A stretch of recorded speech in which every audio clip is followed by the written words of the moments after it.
Hello students, स्वागत है आपका आईसीटी वर्चुअल क्लासेस में। मैं हूं कविता, आपकी बायो टीचर। उम्मीद करती हूं आप सभी अच्छे होंगे और स्वस्थ होंगे। क्लास आज हम यहां पे स्टार्ट करेंगे म्यूटेशन।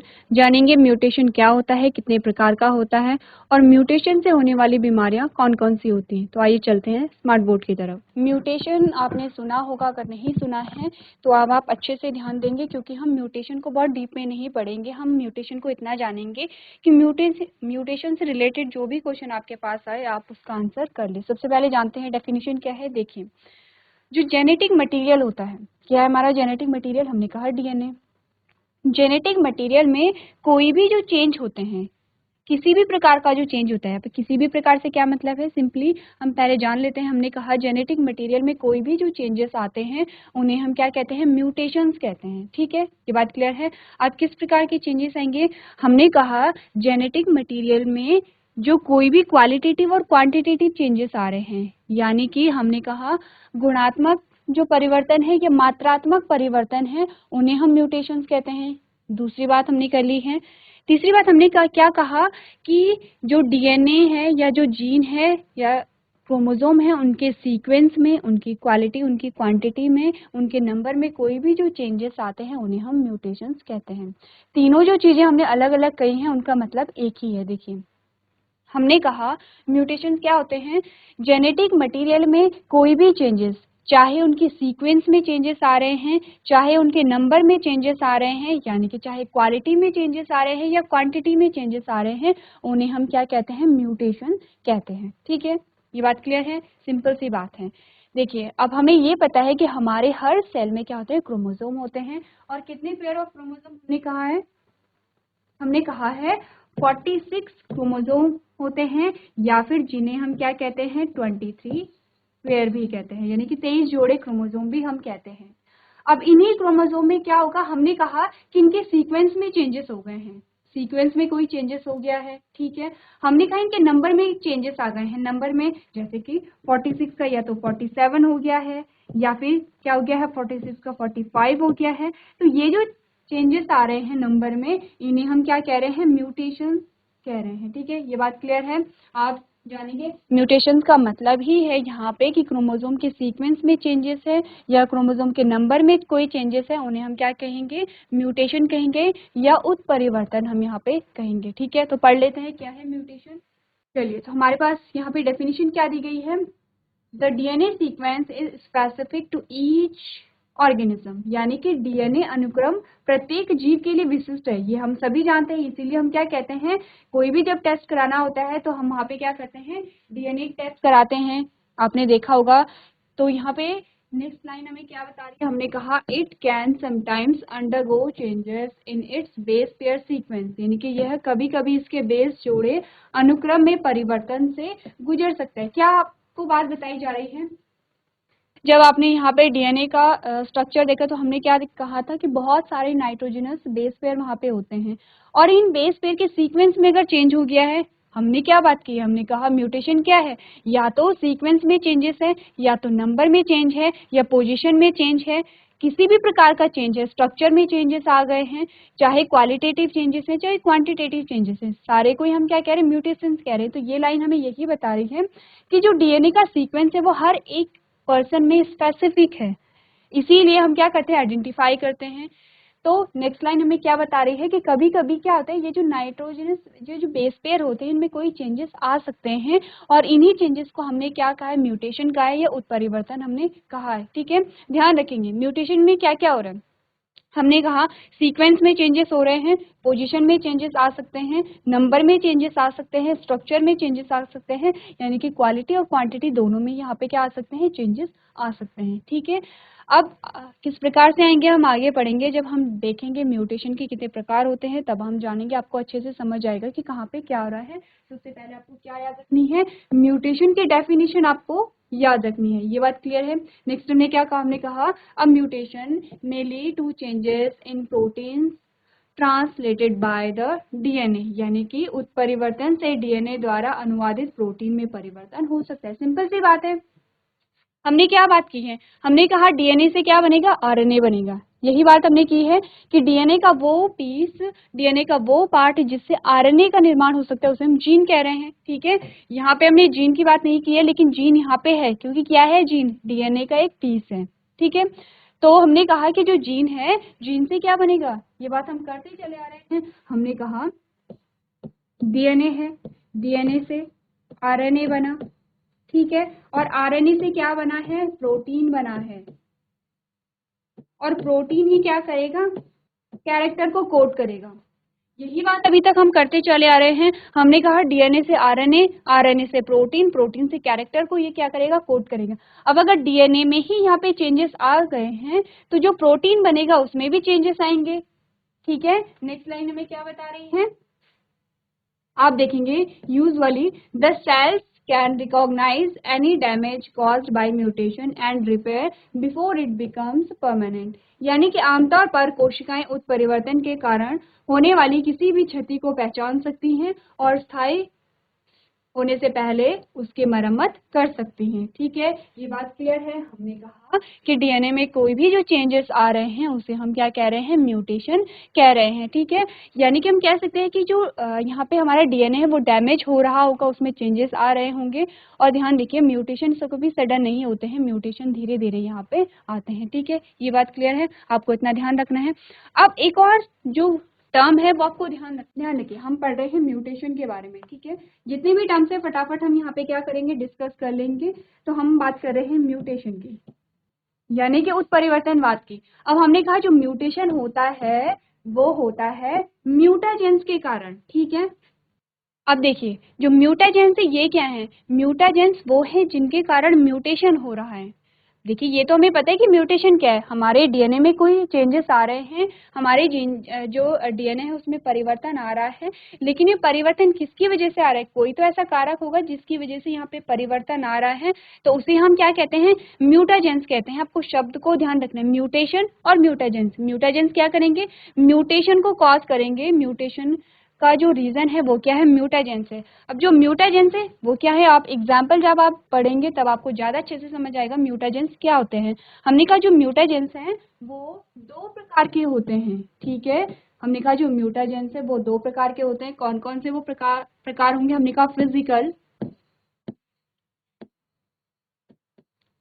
ठीक है, पहला हमारे पास क्या आ गया है, फिजिकल आ गया है, और दूसरा हमारे पास आ गया है केमिकल। ठीक है, अब फिजिकल में कौन कौन से वो म्यूटाजेंस हैं जो कि यहाँ पे कैंसर कॉज कर सकते हैं। हमने कहा जितनी भी यहाँ पे स्ट्रॉन्ग रेज होती हैं, ठीक है, जैसे कि क्या बात की है हमने हमने यूवी रेज की बात की है, हमने गामा रेज की बात की है। ठीक है, देखिए, हमने कहा म्यूटेजेंस क्या होते हैं, जो म्यूटेशन को कॉज करते हैं, जो म्यूटेशन को यहाँ पे उत्पन्न करेंगे। यानी कि म्यूटाजेंस वो कारक होते हैं जो हमारे डीएनए के सीक्वेंस को, हमारे डीएनए में कोई भी चेंजेस कर रहा है, कोई भी परिवर्तन अगर वो ला रहे हैं, उन कारकों को हम क्या करेंगे, म्यूटाजेंस कहेंगे। ठीक है, हमने कहा म्यूटाजेंस दो प्रकार के होते हैं, फिजिकल हो गया है, पहली बात है कि क्या हो गया है, फिजिकल हो गया है। सेकेंड हमने कहा केमिकल। अब फिजिकल म्यूटाजेंस क्या होते हैं, उसके एग्जाम्पल है यूवी रेस और गामा रेज। जो भी इतनी जो स्ट्रॉन्ग जो किरणें होती हैं, जो रेज होती हैं, उन्हें उनके क्या एग्जाम्पल है, यूवी रेज हैं और गामा रेज हैं। अब देखिए, ये रेस इतनी स्ट्रांग होती हैं कि ये क्या करेंगे, अगर ये हमारी स्किन पे पड़ जाती हैं, जैसे कि फॉर एग्जांपल कि अगर यूवी रेस किसी की स्किन पे पड़ जाता है तो ये इतनी स्ट्रांग होती हैं कि ये हमारे जेनेटिक लेवल पर जाके क्या करेंगे, हमारा जो डीएनए है उसके सीक्वेंस में चेंजेस ला देंगे, या फिर उसके नंबर में चेंजेस ला देंगे, या हमारे डीएनए को डैमेज कर लेंगे। ठीक है, और फिर क्या होगा, हमारी जो नॉर्मल सेल थी वो कैंसरियस सेल में कन्वर्ट हो जाती है। तो ध्यान रखिए, यहाँ पे क्या है, आपको क्या ध्यान रखना है कि म्यूटाजेंस क्या होते हैं, कितने प्रकार के होते हैं। हमने कहा फिजिकल है, फिजिकल में क्या है कि जो फिजिकली हमें क्या कर रहे हैं, फिजिकली हमारे शरीर में म्यूटेशन को कॉज कर रहे हैं। ठीक है, इसमें क्या आ गई हैं, जो रेज हैं वो आ गई हैं। अगर हम केमिकल म्यूटाजेंस की बात करें तो हमने कहा जो केमिकल म्यूटाजेंस होते हैं वो है टोबैको, टोबैको हो गया है, स्मोक हो गया है। ठीक है, अब देखिए, जब भी कोई टोबैको को कंज्यूम करता है तो ये क्या करेगा, अब ये केमिकल्स इनमें होते हैं, और ये केमिकल्स कैसे होंगे कि जो हमारी बॉडी के अंदर जाके हमारे डीएनए में कोई भी चेंजेस ला रहे हैं, कोई भी परिवर्तन ला रहे हैं, इसीलिए हम इन्हें क्या कहते हैं, म्यूटाजेंस कहते हैं। अब आपको एग्जाम्पल आ गए हैं आपके पास। अब आप समझते हैं कि म्यूटेजेंस क्या होते हैं, म्यूटेशन क्या होता है। बार बार बातें हो रही हैं, डीएनए में कोई भी चेंजेस आ रहे हैं, ध्यान रखिए। अब आप म्यूटेशन को हमेशा के लिए याद रखेंगे। डीएनए में कोई भी परिवर्तन आ रहे हैं, एक होता है कि नॉर्मल सीक्वेंस है, नॉर्मल नंबर है, नॉर्मल पोजीशन है यहाँ पे बेस पेयर की, तो जो नॉर्मल है वो तो नॉर्मल डीएनए हमारे पास आता है। अब अगर नॉर्मल डीएनए में कोई चेंजेस आ रहे हैं, कोई परिवर्तन आ रहे हैं, हमने कहा म्यूटेशन यहाँ पे हो गया है। दो प्रकार का होता है, फिजिकल है उसमें रेज आती हैं, केमिकल है उसमें टोबैको हो गया है, स्मोकिंग के थ्रू क्या होता है ये केमिकल म्यूटेजेंस का काम करते हैं ये, ठीक है, ये बात क्लियर हो गई है। अब ये तो है कि म्यूटेजेंस कितने प्रकार के होते हैं, अब बात करेंगे म्यूटेशन कितने प्रकार का होता है, ठीक है। अब ये देखेंगे कि म्यूटेशन भी अलग अलग प्रकार का होता है। क्यों? क्योंकि अभी तक देखिए कितनी सारी बातें हमने अभी कही हैं। हमने कहा है कि जो हमारा जेनेटिक मटेरियल है, जो डीएनए है, उसके सीक्वेंस में चेंजेस आ सकते हैं, पहली बात हमने की है। हमने कहा उसके नंबर में चेंजेस आ सकते हैं, दूसरी बात हमने की है। हमने कहा बेस पेयर की पोजीशन में चेंजेस आ सकते हैं, तीसरी बात हमने की है। हमने कहा या फिर क्रोमोसोम के जो स्ट्रक्चर है उसमें चेंजेस आ रही हैं, ये बात हमने की है। यानी कि बहुत सारी बातें हम कर रहे हैं। तो इसी के आधार पर म्यूटेशन अगर क्या हो रहा है, डीएनए के अगर सीक्वेंस में चेंज आ रहा है तो वो अलग प्रकार का म्यूटेशन है। अगर यहाँ पे क्रोमोसोम के नंबर में चेंज आ रहे हैं तो यहाँ पे क्या है, अलग प्रकार का क्या है, म्यूटेशन है। अगर क्रोमोसोम का स्ट्रक्चर में कोई चेंजेस आ रहा है तो ये अलग प्रकार का म्यूटेशन है। तो इसी के आधार पर हमारे पास क्या होता है, यहाँ पे अलग अलग प्रकार के क्या होते हैं, म्यूटेशन के प्रकार आते हैं। तो सबसे पहले आता है जीनोमैटिक म्यूटेशन, ठीक है। सबसे पहले बात करेंगे जो टाइप्स में है, टाइप्स में सबसे पहला हमारे पास आता है जीनोमैटिक म्यूटेशन, ठीक है। सबसे पहला आ गया है जीनोमैटिक म्यूटेशन। अब देखिए जीनोमैटिक म्यूटेशन में क्या होता है, हमने कहा कि यहाँ पे क्रोमोसोम के नंबर में जब भी कोई चेंजेस आएंगे उसे हम जीनोमैटिक म्यूटेशन कहेंगे। यहाँ पे क्या बात हो रही है, क्रोमोसोम के नंबर की बात हो रही है, ठीक है। फॉर एग्जांपल हम एग्जांपल ले लेते हैं। हमने कहा हमारे जो बॉडी है उसमें हर एक सेल में कितने क्रोमोसोम है, हमने कहा 46 क्रोमोसोम है। इसका मतलब जब भी हम जीनोमैटिक म्यूटेशन की बात करेंगे वो जो 46 नंबर है उनमें चेंजेस आ रहे हैं, जो 46 क्रोमोसोम है उनके नंबर में चेंजेस आएंगे, यानी कि नंबर या तो बढ़ेंगे या तो घटेंगे। नॉर्मल जो कंडीशन है वो क्या है, एग्जाम्पल ले रहे हैं, नॉर्मल जो कंडीशन है हमने कहा 46 है। अगर यहाँ पे 47 होता है तो भी एबनॉर्मल है, अगर यहाँ पे 45 होता है तो भी एबनॉर्मल है। तो अगर यहाँ पे क्या हुआ, जो क्रोमोसोम है उनके नंबर में चेंजेस आया तो उसे हम क्या कहेंगे, जीनोमैटिक म्यूटेशन कहेंगे। ये बात क्लियर है, ये बात आप ध्यान रखेंगे, ठीक है। क्योंकि इसके बाद हम क्या पढ़ेंगे, एक म्यूटेशन ये भी हमारे पास आएगा जब क्रोमोसोम के स्ट्रक्चर में चेंजेस आ जाएंगे, ठीक है। तो वो हमारे पास दूसरी प्रकार का क्या होगा, यहाँ पे म्यूटेशन होगा। चलिए, अब जो जीनोमैटिक म्यूटेशन होता है वो भी अलग अलग प्रकार का होता है। देखिए हमने अभी तक क्या बात की, हमने कहा नंबर में चेंजेस है। अब यहाँ पे सबसे पहले बात कर लेते हैं हैप्लॉइड और डिप्लॉइड की, यानी कि 2n और n की बात कर लेते हैं। ये बात हम कर चुके हैं, आपको ये पता होगा हैप्लॉइड क्या होता है, डिप्लॉइड क्या होता है। क्योंकि जब आप हैप्लॉइड और डिप्लॉइड को समझेंगे तभी आप जीनोमैटिक म्यूटेशन के प्रकार को समझेंगे। आपने जीनोमैटिक म्यूटेशन को समझ लिया है। हमने कहा कि क्रोमोसोम के नंबर में कोई भी बदलाव हो रहा है, या तो नंबर बढ़ रहा है या तो घट रहा है, हमने कहा जीनोमैटिक म्यूटेशन आ गया, ठीक है, ये बात क्लियर है। अब हमने कहा डिप्लॉइड क्या होता है, जैसे कि अगर हम अपना एग्जाम्पल देखें तो हमने कहा डिप्लॉइड क्या होगा, हमारे बॉडी में हर एक सेल में कितने 46 क्रोमोसोम होते हैं, हमने कहा डिप्लॉइड है, ठीक है। तो मोस्ट ऑफ द सेल्स क्या होती हैं, यहाँ पे डिप्लॉइड होती हैं। हैप्लॉइड क्या होगा, जब गैमीट का फॉर्मेशन होता है तो वो क्या होते हैं, हैप्लॉइड होते हैं। हैप्लॉइड का मतलब ही यही है कि जो फुल नंबर ऑफ क्रोमोसोम है जब उनका नंबर हाफ यहाँ पे हो जाते हैं, क्या होगा, जो फुल नंबर ऑफ क्रोमोसोम है उसका जो हाफ होता है उसे हम हैप्लॉइड कहते हैं। तो 46 का हाफ कितना होता है, हमने कहा 23 होता है। तो हम जब हम ह्यूमंस की बात कर रहे हैं तो हमने क्या बात की है, हमने कहा है कि अगर हम 23 की बात करें, ध्यान देखिए 23 पेयर की बात नहीं हो रही है, 23 की बात हो रही है। हमने कहा 23 क्रोमोसोम का मतलब है हैप्लॉइड। हैप्लॉइड का मतलब है कि आधे क्रोमोसोम है यहाँ पर। और अगर हमने कहा 23 पेयर की बात हो रही है तो 23 पेयर का मतलब क्या है, 46 क्रोमोसोम ही है, एक ही बात है। लेकिन ध्यान रखेंगे आप, 23 कहा है, 23 क्रोमोसोम कहा है या 23 जोड़े क्रोमोसोम कहा है। अगर 23 क्रोमोसोम हमने कहा है तो हमने हैप्लॉइड की बात की है, 23 जोड़े क्रोमोसोम या फिर 46 क्रोमोसोम हमने कहा है तो हमने डिप्लॉइड की बात की है, ठीक है। ये बात आप समझ चुके हैं। चलिए अब क्या होता है देखिए,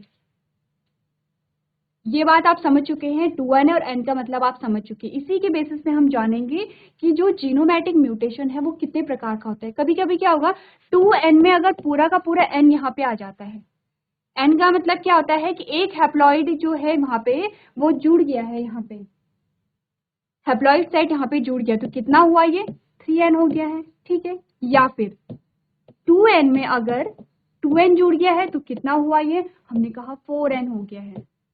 तो ये तो क्या था, डिप्लॉइड था, ये हैप्लॉइड है, ये ट्रिप्लॉइड है, ये टेट्राप्लॉइड है, ठीक है। तो जब भी, अब यहाँ पे क्या हो रहा है देखिए, नॉर्मल जो सेल होती है वो 2n ही होती है, वो डिप्लॉइड ही होती है। अब यहाँ पे n का मतलब क्या है, यहाँ पे हैप्लॉइड सेट जुड़ गया है। जैसे कि एग्जांपल ले लेते हैं, 2n का एग्जांपल यहाँ पे क्या है 6 है, ठीक है। ये बात ध्यान देखिए, हमने कहा 2n का मतलब यहाँ पे क्या है 6 है, तो n का मतलब क्या होगा, यहाँ पे 3 होगा, n का मतलब 3 होगा, ठीक है। अब हमने कहा 2n प्लस n हो गया, तो 2n प्लस n का मतलब है 3 हो गया है यहाँ पे, ठीक है। तो यहाँ पे अब हमने क्या बात की है, यहाँ पे 3n हो गया है, 3n का मतलब क्या है, यहाँ पे 9 हो गया है, ठीक है। ये बात क्लियर है, यही हम कह रहे हैं। अब दूसरी कंडीशन में हमने क्या बात की है, हमने कहा है 2n है, तो 2n क्या है, यहाँ पे 6 को हमने क्या माना है, फुल नंबर ऑफ क्रोमोसोम है, किसी भी जीव की बात हो रही है। हमने कहा प्लस यहाँ पे क्या है 2n हमने कर दिया, तो 2n का क्या मतलब है, 2n का मतलब है फुल नंबर ऑफ क्रोमोसोम यानी कि 6 है, इक्वल टू कितना हो गया है 12 हो गया है। तो यहाँ पे आपको यही समझाया जा रहा है कि जब भी ये क्या है, जीनोमैटिक म्यूटेशन को आपको समझाया जा रहा है, ठीक है। ये क्या है n है, ये क्या है 2n है, ठीक है। देखिए अब हमने क्या बात की है, क्रोमोसोम का नंबर कैसे बढ़ रहा है, हमने कहा कि हैप्लॉइड सेट में बढ़ रहा है या डिप्लॉइड सेट में बढ़ रहा है, पूरा का पूरा सेट बढ़ रहा है। ध्यान दीजिए, जो नॉर्मल जो फुल नंबर ऑफ क्रोमोसोम थे किसी भी जीव में, वो उसमें कितने थे 6 थे, ठीक है। हमने कहा कोई भी है उसका नाम है ए, कोई भी जीव है उसका नाम है ए, उसमें फुल नंबर ऑफ क्रोमोसोम कितने थे, हमने कहा 6 क्रोमोसोम थे, उसे हम क्या कहते हैं, डिप्लॉइड कहते हैं। अब ए में गैमीट जब बना तो गैमीट में कितने क्रोमोसोम आए, हमने कहा 3 क्रोमोसोम आ गए हैं। अब कुछ ऐसे चेंजेस आए ए की बॉडी में कि क्या हुआ, यहाँ पे जो 2n था 2n में फिर से n जुड़ गया है। इसका मतलब क्या है कि 6 क्रोमोसोम में हैप्लॉइड सेट पूरा आ गया। हैप्लॉइड सेट का मतलब है कि 3 क्रोमोसोम आ गए हैं। या फिर क्या हुआ, ए की बॉडी में ऐसे चेंजेस आए कि जो जितने क्रोमोसोम उसके पास थे उतने ही क्रोमोसोम फिर से बढ़ गए हैं, यानी कि क्या हुआ, यहाँ पे डिप्लॉइड सेट जुड़ गया है, डिप्लॉइड सेट में डिप्लॉइड सेट जुड़ गया है, तो यहाँ पे क्रोमोसोम का नंबर कितना हो गया है, डबल हो गया है। इसे हम क्या कहते हैं, इसे हम कहेंगे पॉलीप्लॉइडी। ध्यान देखिए, इसे हम क्या कहेंगे, पॉलीप्लॉइडी कहेंगे। पॉलीप्लॉइडी आपको बहुत अच्छे से समझ में आएगा जब आप फिर से एन्यूप्लॉइडी के बारे में पढ़ेंगे, ठीक है। इसे हम क्या कहते हैं, पॉलीप्लॉइडी कहते हैं। मैं लिख लेती हूँ यहाँ पे, किसका प्रकार है ये प्रकार है किसका, जो जीनोमैटिक म्यूटेशन है उसका प्रकार है, और इसे हम कहते हैं पॉलीप्लॉइडी, ठीक है। दूसरे प्रकार की हम बात करेंगे तब आप ज्यादा अच्छे से समझेंगे। उसको हमने क्या कहा है यहाँ पे, उसे हमने कहा है एन्यूप्लॉइडी। अब एन्यूप्लॉइडी में क्या बात हो रही है, ध्यान दीजिए। एन्यूप्लॉइडी में क्या होता है, जब एक क्रोमोसोम बढ़ेगा या घटेगा, एक या 2 क्रोमोसोम बढ़ रहे हैं या 3 यहाँ पे सेट की बात नहीं हो रही है, यहाँ पे अलग अलग, एक भी हो सकता है, 2 भी हो सकते हैं, 2 से ज्यादा भी हो सकते हैं। इस कंडीशन को हम एन्यूप्लॉइडी कहेंगे। अब ये कंडीशन हम अपने पे लेते हैं। हमने कहा फुल नंबर ऑफ क्रोमोसोम कितने हमारे पास, हमने कहा 46 है, ठीक है। अब अगर 46 में एक क्रोमोसोम बढ़ा तो कितना हो गया, यहाँ पे 47 हो गया है। हमने कहा 46 में अगर एक क्रोमोसोम घट गया है तो 45 हो गया है यहाँ पे, या 2 क्रोमोसोम भी यहाँ पे क्या हो सकते हैं, ऐड हो सकते हैं, 2 क्रोमोसोम भी यहाँ पे क्या हो सकते हैं, घट सकते हैं। क्या डिफरेंस है पॉलीप्लॉइडी और एन्यूप्लॉइडी में, देखिए पॉलीप्लॉइडी में जब भी बढ़ेगा जो क्रोमोसोम बढ़ेंगे वो हैप्लॉइड सेट में बढ़ेंगे, ठीक है। या डिप्लॉइड सेट भी यहाँ पे बढ़ रहा है। हमने कहा 2n में n भी प्लस हो सकता है और 2n में 2n भी प्लस हो सकता है। यहाँ पे क्या हो रहे हैं, चेंजेस आ रहे हैं, ये बात क्लियर है। फिर हमने क्या कहा, एन्यूप्लॉइडी में क्या होता है, या तो एक क्रोमोसोम बढ़ रहा है, एक या एक से ज़्यादा क्रोमोसोम बढ़ भी सकते हैं, घट भी सकते हैं, यानी कि यहाँ पे सेट नहीं बढ़ रहा है, ठीक है। यहाँ पे कुछ क्रोमोसोम क्या होंगे, बढ़ेंगे। अब जो एन्यूप्लॉइडी है वो भी अलग अलग प्रकार का होता है। आप ध्यान रखिए, एन्यूप्लॉइडी का के जो प्रकार है, एक तो होता है मोनोजोमी, ठीक है। दूसरा जो होता है वो है नलीजोमी। तीसरा है ट्राइजोमी और चौथा है टेट्राजोमी। चौथा क्या है? अब ठीक है, मोनोजोमी का मतलब क्या होता है, यहाँ पे ध्यान दीजिए, 46-1, ठीक है, यानी कि यहाँ पे एक क्रोमोसोम घट रहा है। नलीजोमी का मतलब क्या होता है, 46-2, यानी कि यहाँ पे 2 क्रोमोसोम घट रहे हैं। ट्राइजोमी का मतलब ध्यान दीजिए क्या है, 46+1, यहाँ पे प्लस हो रहा है। और टेट्राजोमी का मतलब क्या है, यहाँ पे 46+2, यानी कि 2 क्रोमोसोम यहाँ पे बढ़ रहे हैं, ठीक है, ध्यान दीजिए आप लोग। अब देखिए यहाँ पे क्या आता है, जो सिंड्रोम आते हैं वो आपसे पूछे जाते हैं। जो मोनोजोमिक है वहाँ पे क्या हो गया, 46-1 हो गया, 45 क्रोमोसोम आपके पास बचते हैं। और इस कंडीशन को हम कहते हैं टर्नर सिंड्रोम। किसमें होता है, फीमेल में होता है, ठीक है, ये बात क्लियर है। दूसरा आप ध्यान दीजिए ट्राइजोमिक में, ट्राइजोमिक में क्या हो रहा है, यहाँ पे 46+1 हो रहा है और क्रोमोसोम का जो नंबर है वो 47 हो गया है। इसे हम कहते हैं डाउन सिंड्रोम। तो कौन से क्रोमोसोम पे होता है, 21st क्रोमोसोम पे ये कंडीशन आती है, जब यहाँ पे क्या होता है, क्रोमोसोम का एक नंबर बढ़ जाता है, तो उसे क्या कहते हैं, डाउन सिंड्रोम कहते हैं। तो इस प्रकार से आप क्या करेंगे कि जो भी सिंड्रोम है उनके नाम आप याद रखेंगे। चलिए, सो क्लास आज हमने म्यूटेशन के बारे में जाना है। आपको क्या करना है, घर से म्यूटेशन अच्छे से पढ़ के आना है। कल जो हम अपना चैप्टर स्टार्ट करेंगे, इसका जो नेक्स्ट चैप्टर है वो हम यहाँ पे स्टडी करेंगे। तो आपको जो हमारा अगला चैप्टर होगा वो भी आप घर से पढ़ के आएंगे। तो आज की क्लास में हम इतना ही करेंगे। अभी तक क्लास में बने रहने के लिए आपका धन्यवाद।